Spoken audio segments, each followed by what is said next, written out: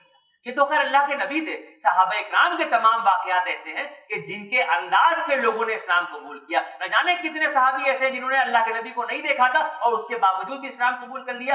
کیوں؟ کیونکہ جب ان کو پتا چلا کہ اسلام کیا ہے اور اسلام کیا کہہ رہا ہے۔ یا رسول اللہ، یا رسول اللہ۔